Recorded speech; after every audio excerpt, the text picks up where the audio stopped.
first had the idea for the book 16 years ago. I was sitting on my couch and came across a reference to the Underground Railroad. And I remembered how, when I was a kid and I first heard about it, I envisioned a literal network of tracks beneath America instead of the social network of people helping each other out that it actually was. And it seemed like, oh, that'd be a cool premise for a novel. What if it actually was a literal tunnel?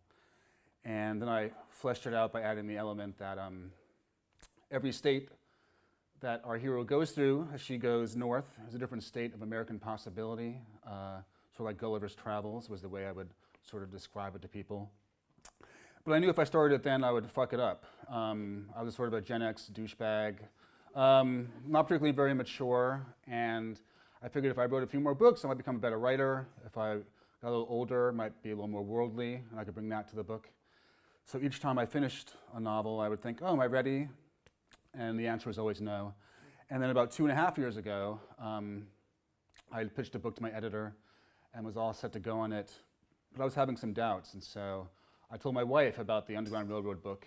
And sometimes in a marriage you have to talk to each other, make conversation to kill the silences.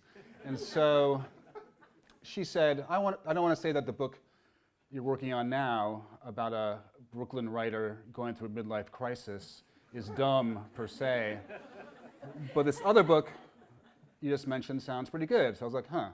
And then I decided to talk to my agent and emailed her, talked to her about it, and she said, well, both ideas sound good, Colson, which was not very helpful.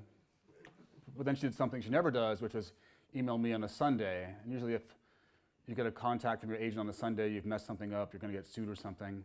And she just said, I can't stop thinking about that idea.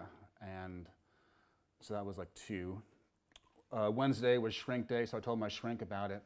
And she said, what are you, crazy? I mean, we both know you're crazy, but I think this book would be totally up your alley with your issues and whatnot. So that just left one person, my editor, to whom I'd already pitched this book.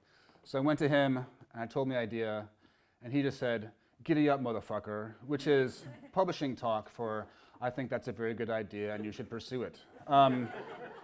So I did, and this is what happened.